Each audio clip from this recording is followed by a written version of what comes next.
Good morning, everybody. Or it's afternoon now. Hopefully everybody's here to learn something about .NET on Cloud Foundry. If not, doors are still open. But I encourage you to stick around.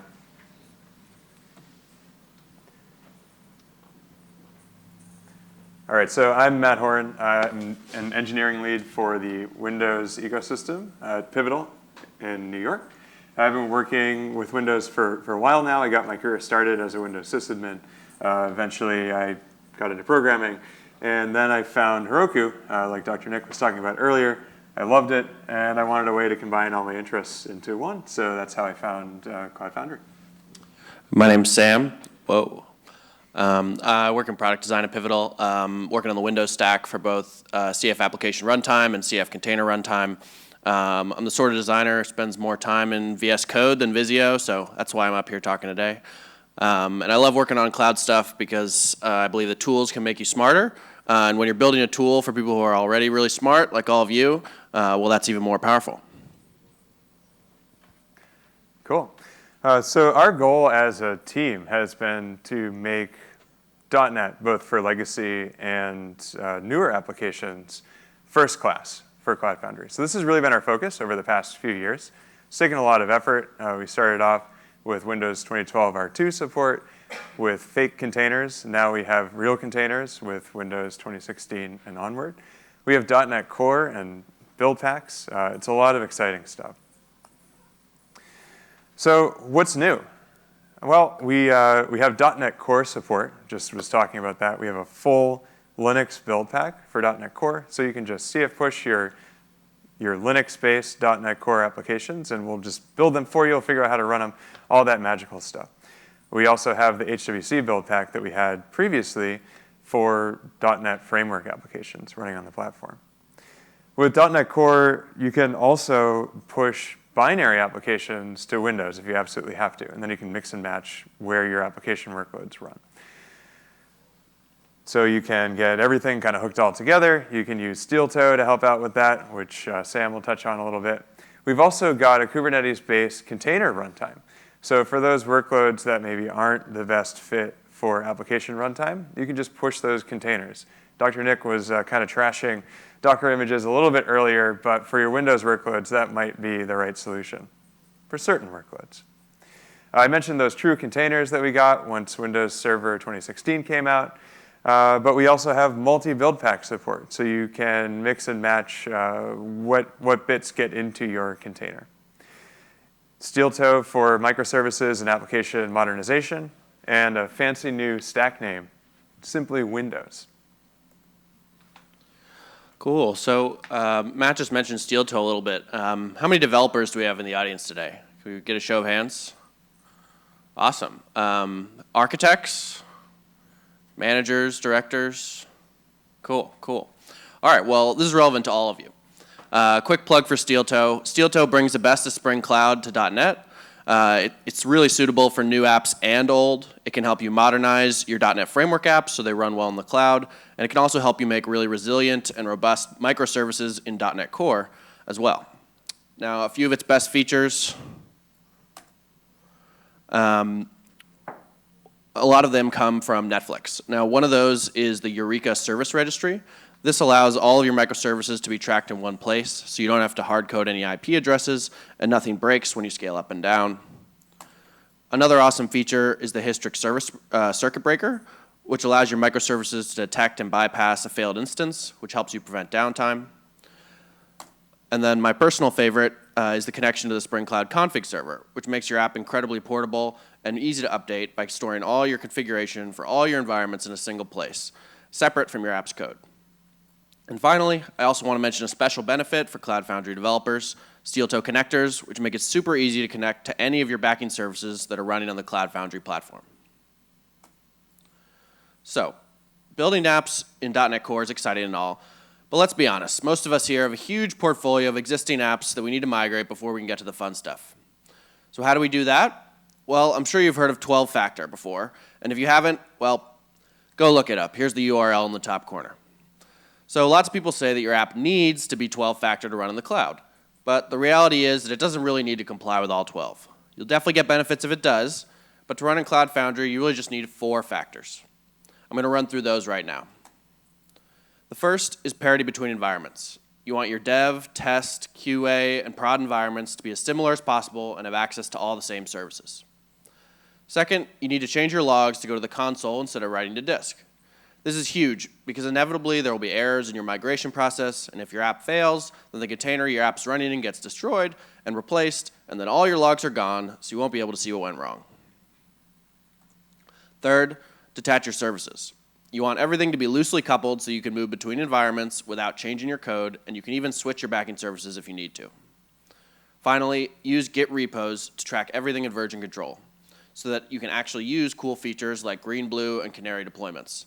You really want to be able to roll back if there's a problem. And since your portfolio of apps you're trying to migrate is probably heavily .NET Framework, you should be aware that there's a couple common features of .NET Framework that don't play well with any cloud, including Cloud Foundry. And that's the GAC and the registry. You need to assume that all your dependencies need to be brought in the app code itself, and all your settings should be in external config files. Okay, fine. That's not 4 factors. Let's call it 4.5. But hey, I'm a designer, not a mathematician. It may sound like a lot of work, but it's not so bad. And if you do it, you'll get some pretty awesome benefits with your CF push. You get a public route within seconds, high availability to minimize downtime, and auto-scaling to deal with all the customers who want to use your awesome apps and services. But this has been true for a while, right? What have we been working on to improve the platform? Ooh. All right. Yeah, so those improvements, what have we really been focusing on over the last year or so? And we've put together a collection of some of the problems that we've heard our users run into when moving applications onto Cloud Foundry, and some common solutions that help with those. All right, so one of those first problems that you might run into. How do you deal with database creation? How do you get credentials for those databases, et cetera? Are there manual processes involved? Do you send in a change request to part of your organization? Well, if you're familiar with application runtime, that doesn't really work. Sure, you can bring custom user-provided services, but things like hard-coded DB credentials on a cell, maybe you could get away with that in Windows 2012 R2 with some sort of crazy Bosch add-on, but we're not going to let you get away with that anymore. So, because these cells are ephemeral, they're thrown away. We can't let you share those credentials or hard code them to your application. So you're going to have to use something like Cloud Foundry services. We also don't currently allow Windows cells to be domain joined. So things like integrated Windows auth for your database credentials just simply won't work. So Steeltoe connectors are a way to help with the abstraction over Cloud Foundry services. So application runtime, when you bind a service to any application, be it Linux or Windows, will expose ephemeral credentials for a database to that app via environment variables. For the past few years, those credentials will even be encrypted with CredHub. And you could manually integrate your application into CredHub and into parsing those environment variables, or you could use Steeltoe connectors, which just abstract this all away for you. And with a couple lines of .NET code, you can just consume those environment variables, get the credentials for your database, and everything happens for you magically. This is supported in both .NET Core and .NET Framework. So it takes a little bit of effort and modernization for your application to take advantage of Steeltoe connectors, but it's not too bad. All right. So next problem that people frequently have when migrating older apps to the cloud, accessing your existing database. Now the problem here isn't the connection itself, but it's around installing the driver in the container that enables the database connection to take place. In the on-premises world, this is the sort of thing you could expect your system admin to do for you, that the driver would already be installed in the VM, but in the cloud you can't make that assumption. You have to bring everything your app needs with it into the container. Now in years past, as Matt mentioned, there was a bit of a cheat for Windows apps on Cloud Foundry back in the 2012 R2 days that you could do something called a Bosch add-on. And your system admin or platform engineers could use Bosch to install anything you needed on your VM, which is a bit hacky, but hey, so are the containers we were using. Now that we've got true containers on Windows Server 1709, 1803, and 2019, we're doing much better, but there's no more Bosch add-on workaround. So how do we address that? This is one of the ways that we're supporting the installation of database drivers in Windows containers, through support for ODBC drivers. How do we do this? Well, normally the permissions to write to the registry in your container is locked down for the VCAP user, the user that the application runs as. Now, we did that to stop people from storing their configuration there, since it's not a cloud-native pattern, and to make the containers more secure. But just for you, extra special for you, we loosened up the ODBC registration so you can more easily install ODBC drivers in the container. Okay, next solution we have for you in terms of installing database drivers is that we've made some common Visual C++ redistributables available in the container. I know, before when I mentioned that you had to bring everything your app needs with it into the container, I probably made you pretty annoyed. Wow, I guess Sam and his team don't care about Windows developers, huh? Well, I'm going to leave and go to the Mesos conference. Whoa, stop right there, because look, our team really cares about you, and we care about your apps. We care so much that we put Visual C++ redistributables 2019, 2017, and 2010 available in the container, so you don't have to worry about bringing any of those in with you with your app. And the best part is that those redistributables are shared by all the containers on the cell, so it shouldn't take away from your memory or container density on the cell in any way. Okay, finally, this one is less of a solution, really more of a recommendation, an exciting development. I don't know how many of you all are familiar with Gemfire. Anybody? Raise your hands. Cool. So it's a really awesome tool based on Apache Geode. It's an in-memory data grid that serves up your data super fast. So if you want to take advantage of that functionality with your .NET apps, now you can, because there's a .NET native client which works great right out of the box. And even better, there's a Steeltoe connector coming out soon, which will make that connection even easier and more secure.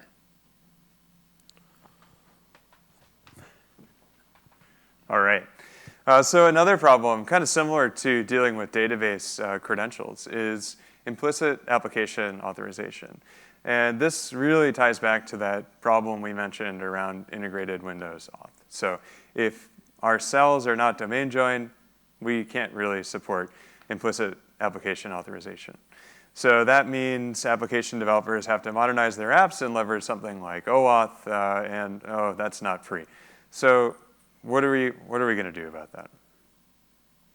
So we've been really kind of thinking about the class of applications that are a good fit for both application runtime and container runtime. And some of those applications, maybe the ones that you're lifting and shifting and are really moving away from as an organization, you can't justify that investment in modernizing those applications to use OAuth. Or maybe they're third-party applications and you just have absolutely no control over that code and you can't rebuild it and remove that dependency on IWA. So what if we were to support integrated Windows authentication in container runtime? Now, it's very early days, but we've been doing some explorations around this, and it's theoretically possible. So we've actually domain joined a container runtime cell, and we've gotten the credentials working inside of the container. This is made possible by a feature that Microsoft added to containers shortly after they were initially released.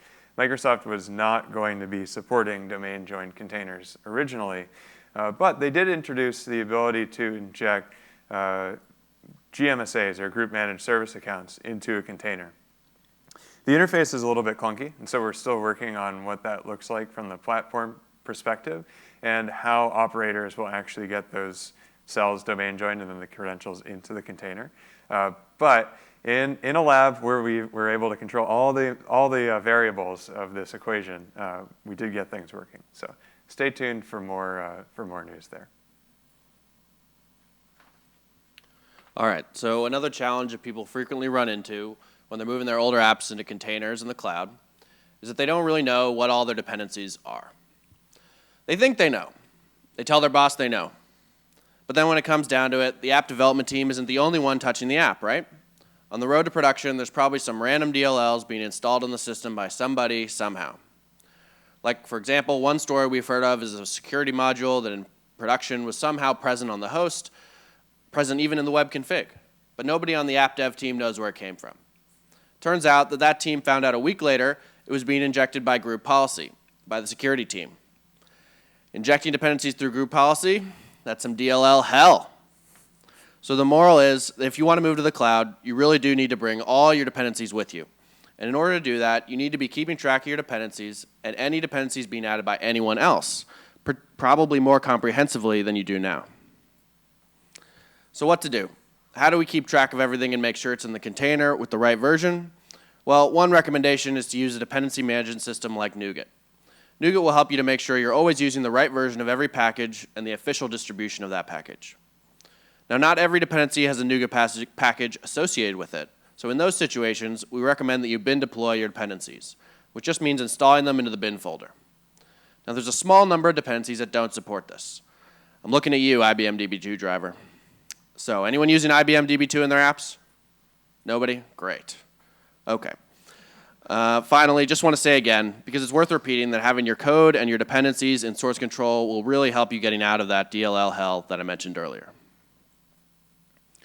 Now, using a dependency management system applies to anyone on any cloud, right? But you're here because of how great Cloud Foundry is and how much we care about developers.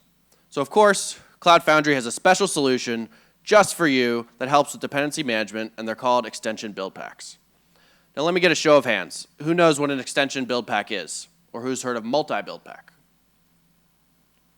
Cool. Now who's actually used one? Anybody actually written one? Wow, awesome. I'm going to talk to you afterwards. Well, this is a really cool way to improve your team's productivity and impress your boss, whether you're a developer or a platform engineer. So you're familiar with what a build pack is, right? That's what supplies the application runtime and starts your app. But there's also this concept of an extension build pack, which is used in combination with the standard build pack, in our case for .NET, in combination with the HWC or the .NET Core build packs. And that extension build pack will inject or install additional dependencies for you. And if you're responsible for lots of apps, this is a great way to make sure they're all getting a specific version of a dependency, or to make sure that they're all upgraded and up to date at the same time. And if you're a platform engineer, you can also create build pack groups so that certain apps always get a specific extension build pack. For example, a security module. Pretty cool, right? Now you don't have to worry about adding each and every dependency to your app code, because you can count on an extension build pack to do that for you, if you have them. So what extension build packs are out there for you today for injecting dependencies? Well, there's a handful provided by APM vendors like New Relic, AppDynamics, and Dynatrace, which you can use today. But what's really useful is that, as I mentioned, you can write your own. There's even an extension for the .NET CLI that makes it easy to author new extension build packs in C#. Writing an extension build pack for a dependency is a little bit more work today, but if you've got a lot of apps to move, you'll thank yourself in the future when all your apps can get dependencies into their container with a simple CF push.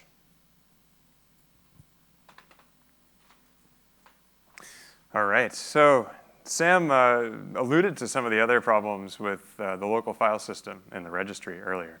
The global application, global assembly cache, sorry.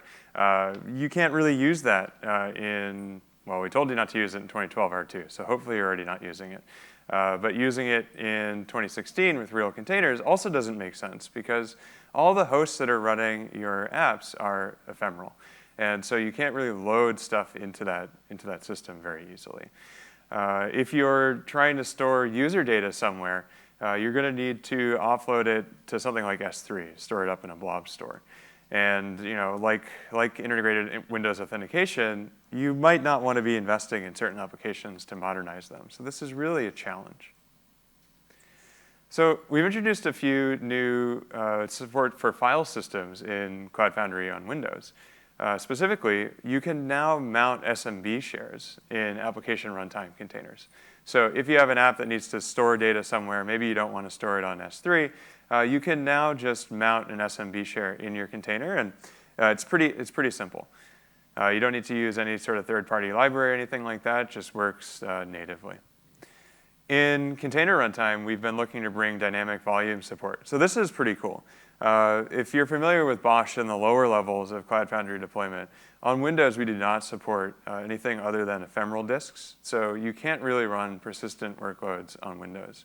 But Kubernetes dynamic volume support offloads a lot of that complexity down to the infrastructure layer. And so we can just bring support for mounting in external disks, persistent disks, into container runtime containers, which is pretty sweet. So now we have this support either for SMB or for dynamic volumes, and SMB, of course, will work also in container runtime containers. And so developers can choose which platform is right for the feature set that they need. And if you want to modernize or can justify modernizing an application, maybe it's going to be a great fit for application runtime. Otherwise, maybe just leave that workload on container runtime. You might also want to, or need to, externalize that session state that your application has via a service. So this, again, comes down to that machine that's running your instance of an app being ephemeral. And so you can't really store that session state on the disk. Again, it's going to go away, and your application might not always get routed to the same application instance. So there's really no way to know where that app's going to be running when it actually picks up a client request. So you're going to need to externalize that session state somewhere. And this is where build packs come in really handy. So we have a community build pack here, the Redis Session ASP.NET build pack, which makes it super easy to externalize that session state in a Redis database. And so you just hook up a Cloud Foundry Redis service to your application, you pull in this dependency, you add it to your list of filters in your application, and boom, everything's all handled for you magically. And the great thing is that you can create more build packs like this. You can hook them up to other databases. Wherever you want to back your session state, it's possible. And if you're interested in more in that persistent volume stuff, there's going to be a talk at the end of the day tomorrow on it as well. So another challenge that people frequently run into when moving their older apps into containers in the cloud is that their logging is not container friendly. It's pretty normal for .NET developers to use the Windows event log, for example, but that can be a problem in a distributed system where you may not exactly always know which instance of an app or a service is causing a problem and where it's located. So one of the solutions we have is that on Cloud Foundry, you can see all your logs from all your apps instances using one simple command, cf logs. And all the logs are aggregated by, wait for it, the logaggregator. So how do you get your logs to be picked up by the logaggregator? Well, it's very simple, really. You just have them output to the console using standard out or standard error, and then they'll all be right there when you need them. Another solution we have for debugging in distributed systems is a Steeltoe component called distributed tracing. This is a tool that will let you track the request as it bounces around your different services and their instances, and will let you see exactly how long each step takes and where the request got dropped, if it got dropped. I'm not saying any of the requests in your apps drop, but maybe, maybe one of your friends has an app that drops requests. Steeltoe distributed tracing could give them a handy dashboard that'll help you see what went wrong and what went and where it happened, for a friend. Cool. Yeah, and last year on the main stage summit in Boston, we gave a demo of hooking up a Visual Studio debugger to a live running application on Cloud Foundry. So, for a friend, you can use that as well. Another challenge that we've heard people running into before is using or requiring IIS and specifically custom ISAPI filters for an application. So in application runtime today, we're using hostable web core. We have a program called hwc.exe that runs in the container. Hostable web core is a lightweight IIS, so it binds to the same DLL as IIS, but it's not IIS. It does not have the entire IIS feature set, and you can't do things like run custom ISAPI filters in your container. So this is a problem we've heard of from users of Cloud Foundry in the past. So it's not possible to push a full Docker image to container runtime. What this means is you can actually run an entire IIS in that container. So imagine you, say, need to install a custom printer driver to generate PDFs for your customers. Maybe that's a thing you do. You can now push a container running IIS with that custom ISAPI filter, and you can finally print those PDFs for your customers. There are probably easier ways to do this, maybe modernize the application a bit. But if you can't justify doing that modernization, you have that application that you can't modernize, it's not possible to run that workload on container runtime with very minimal effort. Okay, so the last challenge for moving older apps into containers in the cloud is how to deal with messy configuration across environments. So it's very common that the application configuration will be unique to the server that it's running on. Now, this is a big no-no for the cloud. In the cloud, we want parity across environments and one immutable artifact traveling between those environments. How do I know if I'm living up to that 12-factor goal? or even just 4.5? Well, you should ask yourself, if my web server crashed tomorrow, could I easily recreate it? I'm not going to embarrass anybody by asking anybody to show hands on this one, but you know who you are. Because in the cloud, our servers don't have names, they're not our friends. You probably heard this before, they're cattle, not pets. But thankfully, getting your configuration under control is relatively easy to address. First thing you need to do is make sure that you aren't using the machine key in your web config. An example of this is if you're doing cross-cell encryption, where you need to use encrypted cookies across multiple instances, for example. Well, if you're doing something like that or using the machine key in any other way, you want to replace it or override it because all the instances of your app aren't going to be running on the same machine anymore. Now that's just one tiny example of how configuration can come back to bite you in the cloud. The bigger thing that you want to address is to externalize your configuration. This allows you to get rid of all your config transform files and keep your artifact the same between all your environments with your app settings and connection strings being injected by the environment itself.